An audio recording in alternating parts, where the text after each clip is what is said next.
Hi, my name's Lou, and today I'm going to be reading the internet for you. Why? Well, why not? And today's what is going to be another journey into the land of the Drugs Forum. Now, you may remember the last time I went to Drugs Forum, I was reading from a thread entitled something along the lines of a newbie's guide to being a heroin addict and not getting ripped off. And it was very informative and gave a real peek into the life of a hardcore heroin addict. So now, I thought it was time that Crystal Meth got that sort of treatment. So in this wonderful forum, which is highly informative, I'm not being sarcastic, it is a wealth of knowledge if you can figure out what people are saying. So into this wonderful world of methamphetamine use, I will delve for you. So the first thing that we're going to read in here, and a lot of these things are the same gross topic, so if you are easily turned off by the sexual, I recommend that you not listen to this podcast, because it is going to be a lot about crystal meth and sex, and appropriately. Let's start off with the oh man, these are gross.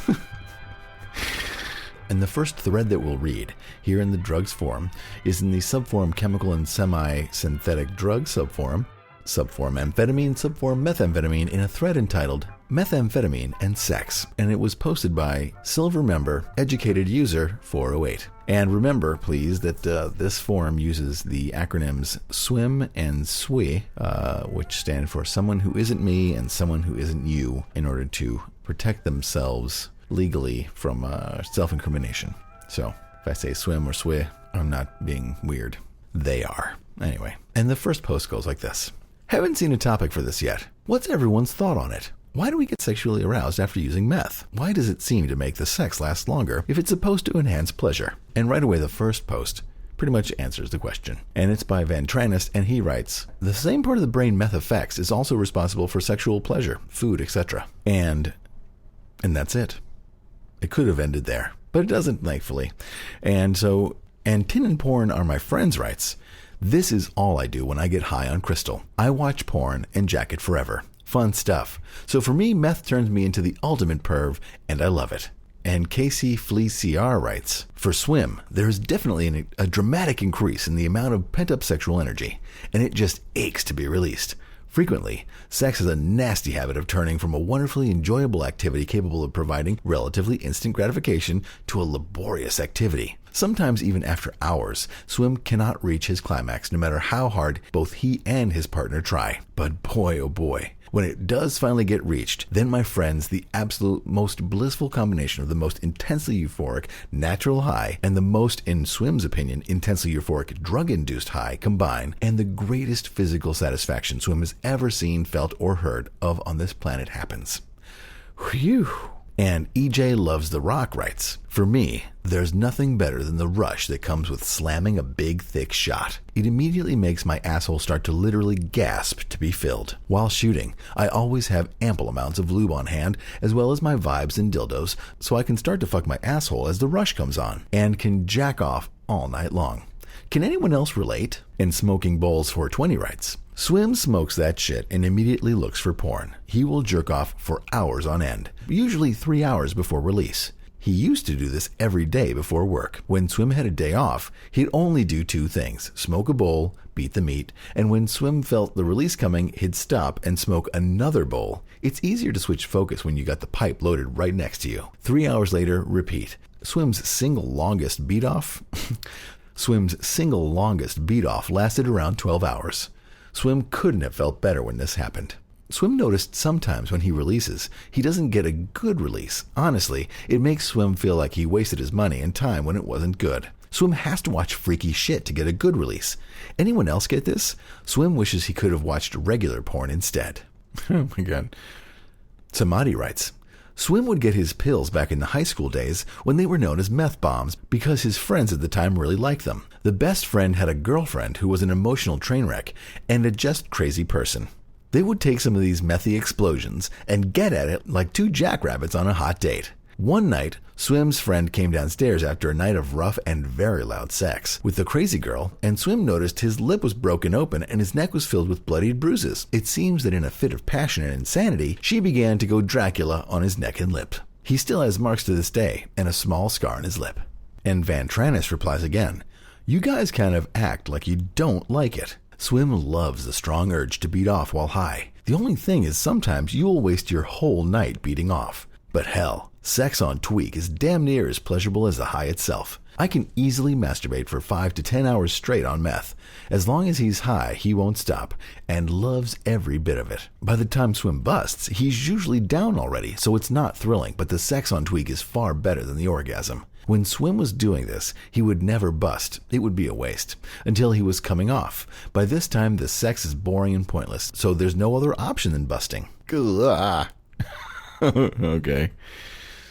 And EJ Loves the Rock adds again, Swim still feels like there's no sex better than stroking himself and using his toys. And yes, the bigger the better, than while on meth. And Swim knows that there are many who disagree. But Swim feels the intensity of the feelings just cannot be matched by another human being, unless that other human being is sliding his or her hand up Swim's hungry asshole as the rush comes on. It is, of course, a different strokes for different folks kind of world in Swim's opinion. And also in these forums, sometimes there are reputation comments where people like or dislike and put a little comment about that post. Someone's comment about this one was, "What's your point with all these posts about your hungry asshole?" But of course there's no response. And Smoke Rings replies, "Since Swim hasn't heard any females speak up, Swim can attest. Swim gets horny as fuck after the second or third hit off the pipe. Now this whole 10-hour beat-off stuff is just crazy. I don't care how much lotion you have, you're gonna get chafed. That's crazy. How about trying to find a chick to fuck? Swim sure would like to find a man to fuck right about now. Swim just finds climax takes quite a bit longer. Even though it feels like it's about to finish at any moment, it can get a bit frustrating at times for a woman. Happy New Year!" I guess it was written on New Year's Day. What do you know? And Tweaky replies, "I read online somewhere that on men who use meth, it collects in the testicles, thus causing us to want to screw everything in sight. Figure it's valid due to how intensely I nut when high. Excessive amounts of release, thickness of release, and seems the heat intensity is higher. And generally, I don't have the amped up feeling for a while after, and have been known to pass right out." And Nefarious 145 writes, "That is absolute bullshit." Oh my god.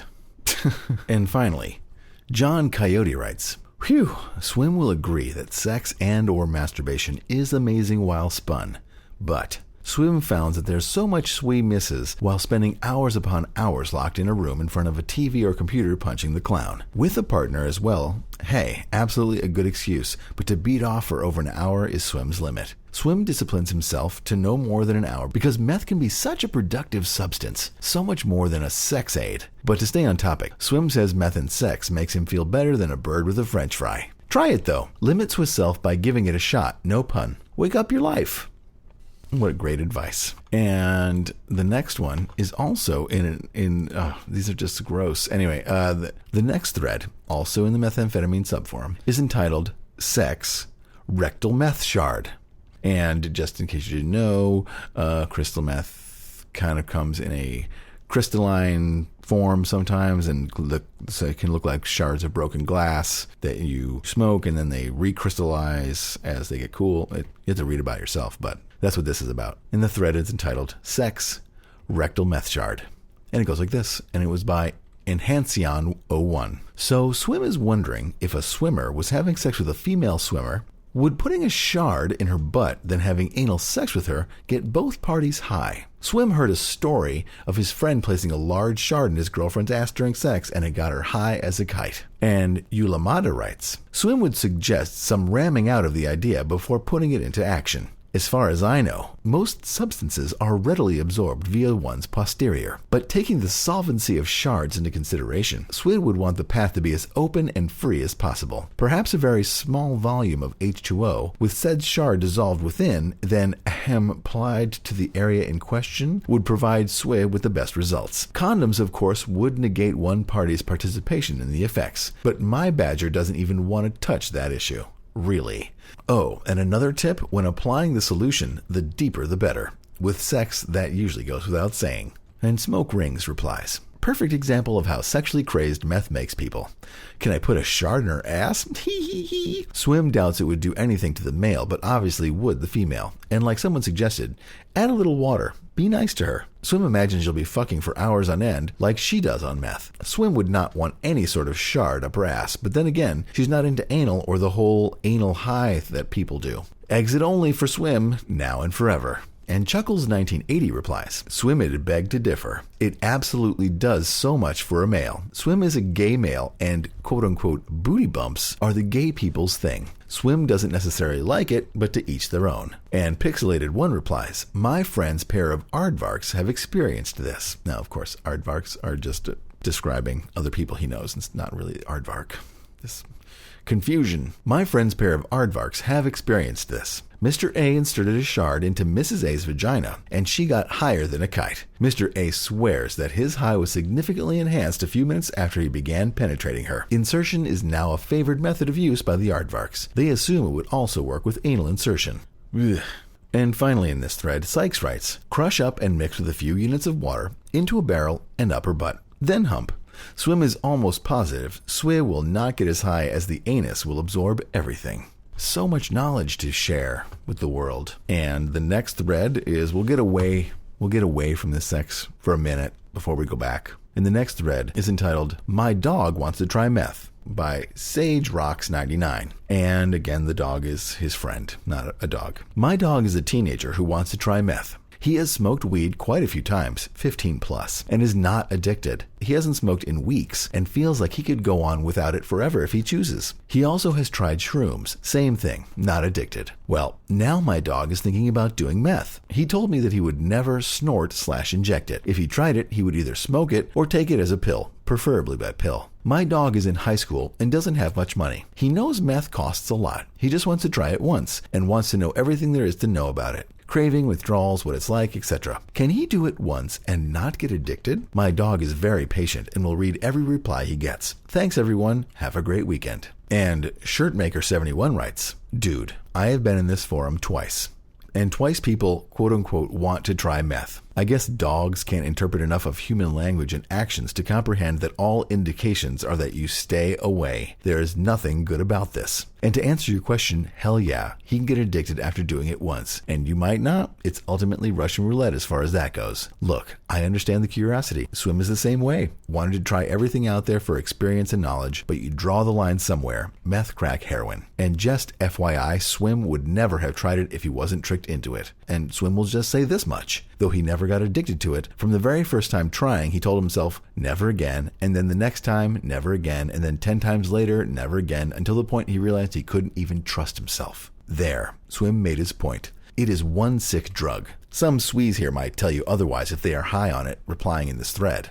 But Swim just gave your dog a very honest perspective. Nothing else to say. And Nesnam writes, so Swee thinks just because they have smoked weed and shrooms and have not gotten addicted to them, that they will be okay trying meth? Not trying to burst a bubble, but the truth is those two aren't physically addicting at all. Meth, however, is like it was mentioned. Would be like playing Russian roulette. Swim thought, hell, he'll try heroin once just to see how it is. Then he thought, hell, Swim is just sticking to snorting it once a month. Nah, once a week is okay too. Things led to every 5, 4, 3, 2, 1 day, and boom, addiction. Then he said, okay, I'll just start to snort it so I won't resort to IV. And before you know it, he started IVing. It's not a great path, but once addicted, your quote-unquote line I will never cross just keeps getting on extended to the very end. And BH32 writes, even if Swim is not addicted, you will feel like you want/need more right after. Stick to weed and shrooms and enjoy your life. And Lisa RX replies, so seeing as no one seemed to actually answer you, Swim will. Swim will try to be as unbiased as possible. Here it goes. When Swim started smoking Crystal, she did not like it at all. She didn't feel much and thought it was a waste. A year later, she did it again, and slowly with time, got hooked. She can't tell you which hit was the one that did it. It feels like a huge burst of happiness. You become super friendly and chatty, opening up and bonding with anyone and everyone. If you keep constantly busy, you'll feel the energy boost, and if you just sit there, you'll waste your high. With your dog being so young, Swim really wouldn't recommend this drug. 98 of the people involved in this lifestyle are not the kind you want to be involved with. Your dog seems nice and wouldn't want him to get stepped all over. If you feel like you're ready to see the world differently, go for it. But honestly, hold off. And Sykes writes, and Tamara writes, do blow occasionally. Meth will fuck up your looks fast and you won't get them back. And Sykes replies, meth does not have any direct contributions to deteriorated looks. It's plain simple. There are two types of addicts, those who look after themselves and those who let their body waste away because this drug enables superhuman characteristics: no sleep, no need to eat, 100% filled up tank of energy, no fatigue, potential for abnormal/high social skills. Those who look after themselves even after 15 years, you will not know of their substance abuse. You think Hitler done his speeches sober? While he was a bad man, in a sense he was very influential and a great leader. This was, in my opinion, was greatly contributed with the regular IV use of amphetamines. Too bad his motives were too judgmental. It's so stupid. And Retrodat writes, this is not true at all. Those drinking water regularly for 15 years will look better than those doing meth for 15 years. No doubt about it. Do not even bother trying meth. Swim tried it a few weeks back. Felt no high, just some horny feeling, nothing special, and ended up staying up for 3 days. Took a week for his sleep to get back to normal. Swim looks like a mess now. What a dumb drug. Never will Swim touch it. Do not do it. And finally in this thread, XXX Fiend writes, my dog tried it once too, and wants to go back for more. Bad dog. What up, whap, what up, whap. Okay, now back to the grossness of the sex stuff. And this thread, I'm not even going to bother saying it, it's still in methamphetamines because that's all we're reading about, is by a user named Double F and is entitled Urine Enemas. And it goes like this. Swim is admittedly a noob when it comes to using meth, but has some pretty good teachers who have been very accommodating. One of the lessons Swim has learned from these people is that a lot of dope passes straight through the kidneys, unmetabolized, and into the urine. It was recommended that Swim save his urine, never for more than a day, and enema with it for another hit. Being a gay man, Swim has access to an enema bag and is not adverse to trying. Swim knows urine is sterile unless there is a UTI present, which is a urinary tract infection. After a night of partying and finally sleeping, Swim used his first morning urine as a liquid enema and did in fact feel a not insignificant rush after holding the liquid for several minutes. It made waking up much more tolerable for Swim. Despite the success Swim experienced, he cannot find any reference to this form of use on the internet or within this forum. He wonders if anyone else had heard of/used this method, and if there is a method to calculating when the most concentrated urine could be collected. An RQ user writes, Swim finds her urine to be very dark after a binge.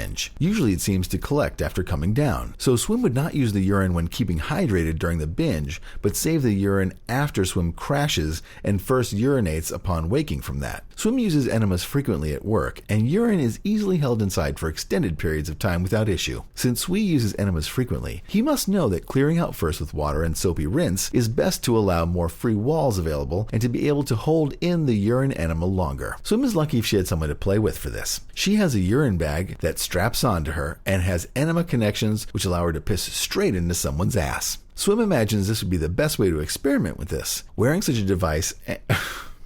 Oh my god. Okay. Swim imagines that this would be the best way to experiment with his.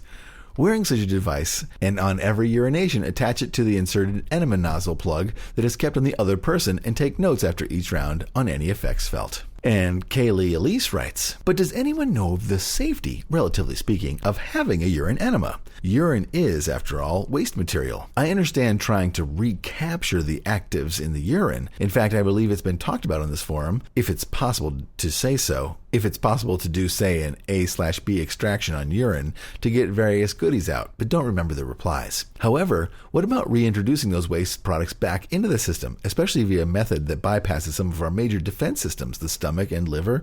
Any ideas? An RQ user replies, people use various recipes for enemas, and urine is one that can often arise in fetish BDSM situations. Since Swim has yet to meet a single person who has had issues from doing enemas on a semi-regular basis of various recipes depending on what was required, having any health problems.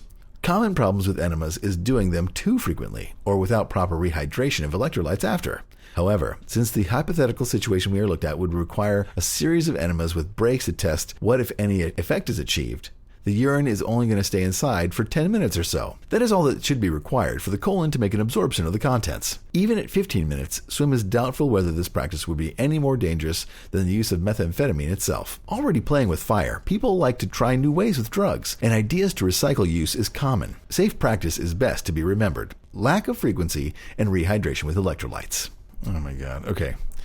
And Jet Elka writes in a bit of Party pooper atmosphere. While HIV does not seem to be transmitted via urine, there is a risk that other viruses such as hepatitis C, approximately 10% of HCV-positive individuals have been found to have viral RNA present in urine, and hepatitis B could be. Therefore, in the interests of harm reduction, this practice should be regarded as inherently unsafe and cannot be recommended. An RQ user writes, for people who do get involved with urine, there is hep shots, and with their own urine it would not be an issue. Got a bit carried away with the sexual practices, not particularly relevant to the original post. Swim is sorry. And in a new thread, popular meth subforum user Smoke Rings writes, in a thread she entitled, I'm assuming it's a she from earlier posts, ways to hide/mask meth symptoms when at work. And it goes like this. Swim has searched the internet and has not found any good information regarding hiding things such as dilated pupils if one ends up binging and has to go to work. Swim feels she has successfully been able to stay in control of talking too much, being coherent, and not raising any suspicion, but would still love any insight and ideas on what others may be doing. The only thing that she's found is wearing colored contacts and taking opiates to come down. Swim's problem is that were she to take opiates, she doesn't think she'd make it through the day. She's only screwed up and lost control a few times, but imagines most have at some point in time. Calling in is not an option, as she not only can function and work just fine, but will cause other coworkers to pick up slack if she doesn't make it in. Just looking for any tips or tricks than the other two that she has listed. Not looking for, quote-unquote, have some self-control or other comments of that nature, as she obviously knows it's stupid, but stuff happens. And Ace Pems writes, mild benzo, Xanax, and colored contacts usually work for my friend's dog when he has to work when up. Chewing gum can hide the gurns.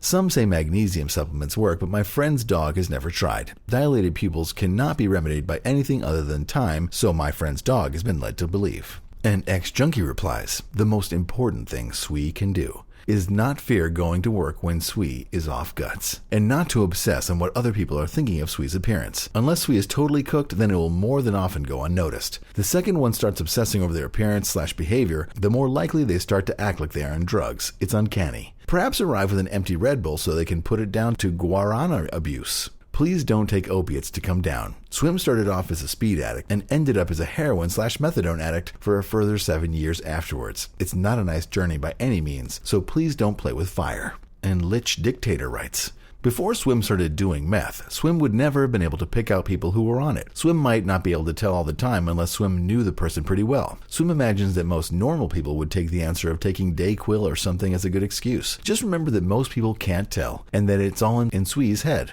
If Swee looks and feels good, it'll be fine. Swim always tries to shower, shave, do hair, and dress nice. Also, Swim likes to spray a little fake tan on so people...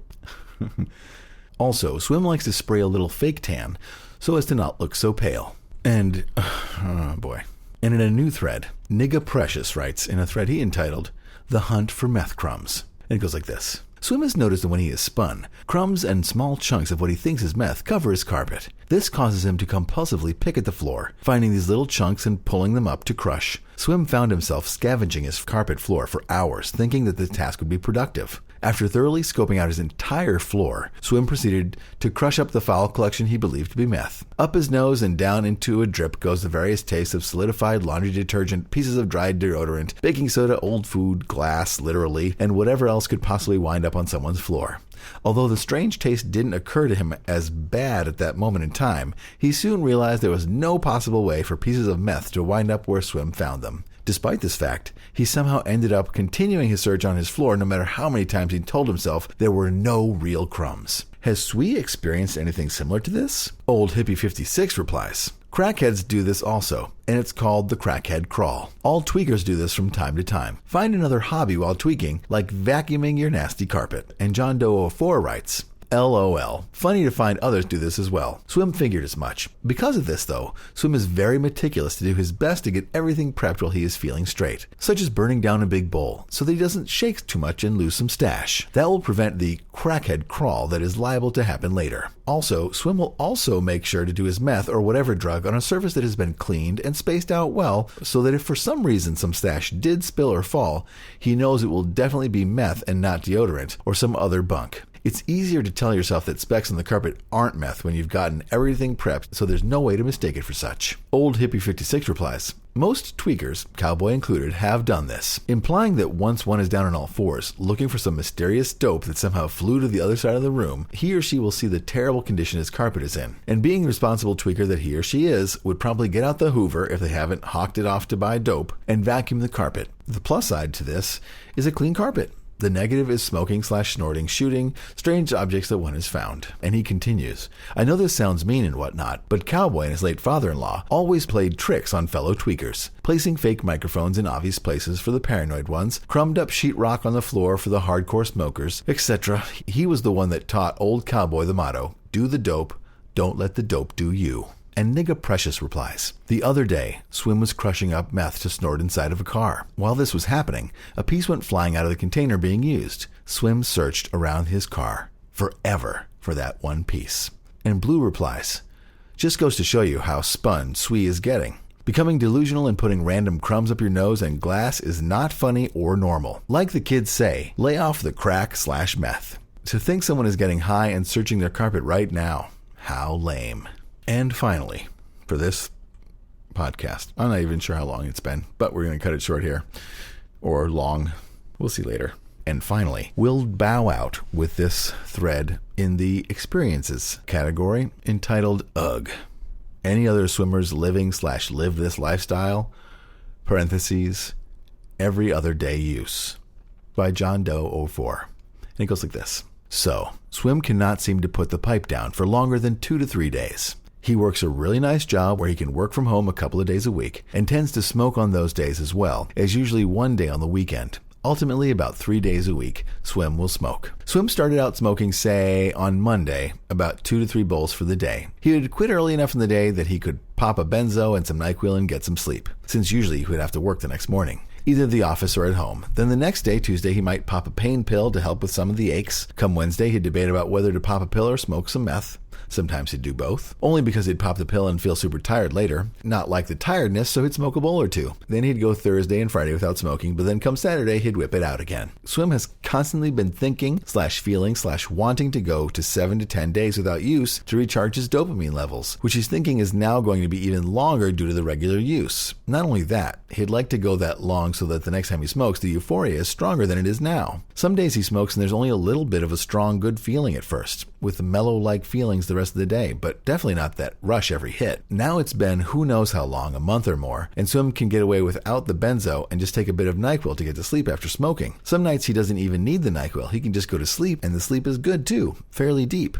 Swim is curious if there's anyone else out there that lives this way or has lived this way, sleeping each night and smoking every other day or 2 or 3. Swim is fairly certain he just needs to put the pipe down and stay away for a good while so he can enjoy it more when he does do it. Opinions, thoughts, comments? And Van Tranist writes, Swiv lived that life, basically. It sounds like the start of an addiction. I bet you already are truly an addict, no doubt. Welcome to a crazy ride that will probably last years and most likely leave you with less than you started with. Quitting now would be extremely wise if you can manage. Otherwise, welcome to your life. And old Hippie 56 writes, been down that terrible road. Get off it if you can. Lived that life for years. Took everything Cowboy cared about away. Freedom, loved ones, jobs, etc. And John Doe 04 replies, yeah, Swim was addicted 10 plus years ago for a while. Swim got back into it when it was on the list of products at a stop in Mexico. Thankfully, Swim doesn't have very many opportunities to go there, so once his supply is gone, he'll have to be done. But he does have a lot left, which is part of what makes it so hard to space it out. Swim has a lot of business trips coming up. If he can manage, he'll leave it at home so he's not tempted. That will probably help and be hell at the same time. And Cindy replies, yeah, this swimmer lived that life for 18 plus years. It's a terrible way to live, to put it mildly. Putting the pipe down, if Swee can do it, definitely do it. Yes, Swim will build tolerance like that. And Soul to Squeeze writes, here is Swim's 2 cents. It takes a lot, more than most people have, to live this kind of lifestyle and maintain life as normal. Swim isn't saying it's impossible. It's just very, very difficult to keep this kind of meth use under control. Swim has seen many people who use every day, or almost every day, and at first they have a firm grip on reality and on their drug use. These people even looked down on people who were too weak-minded to handle their drugs and referred to these people as shot out. But without fail, Swim watched these same people get ate up with addiction and become exactly what they so harshly judged and criticized before. Not to mention, living this sort of lifestyle can ruin your body, outside and inside, mentally, physically, and emotionally. Meth is a much more intense drug than others. ISHO which stands for in Swim's humble opinion. I don't know. Okay.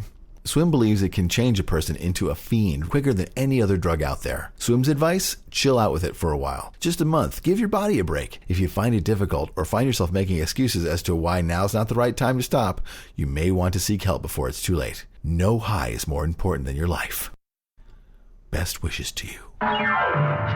And with that important message, that's going to do it for this episode of Lou Reads the Internet for you. If you are listening to this at the tail end of a 3-day binge, I have one question for you. How many times did you jack it? Have you saved up your urine for tomorrow's urine enema? Gross. Yeah, this is just one of those drugs. I'm not judging, but I am. Just one of those drugs that you probably don't need to try. Just because of, there's certain drugs that are out there that the evidence is in. It's not like a research chemical, hallucinogen or whatever, or even like mephedrone or, whatever, JWH 018 or whatever you want to call it. Any of these drugs that people don't really know all that much about. Like, heroin, methamphetamine. There's really not too much new ground to cover on whether you should or should not do it. And yet people continue to be like, maybe I'll try it. And the general consensus is on this forum that you probably shouldn't. But, this is not the Lou is judgmental and telling you what to do podcast. Would you listen to that if I made one? Because I got a lot of opinions on what you should and should not be doing.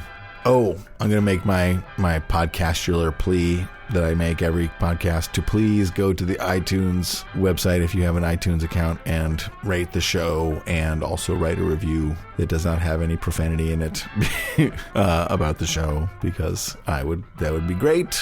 The Sklar brothers, they have a new comedy show on Earwolf, and it has like 200 reviews on the first day. I mean, they're popular. They have friends. But you're my friends. I expect you to do this for me.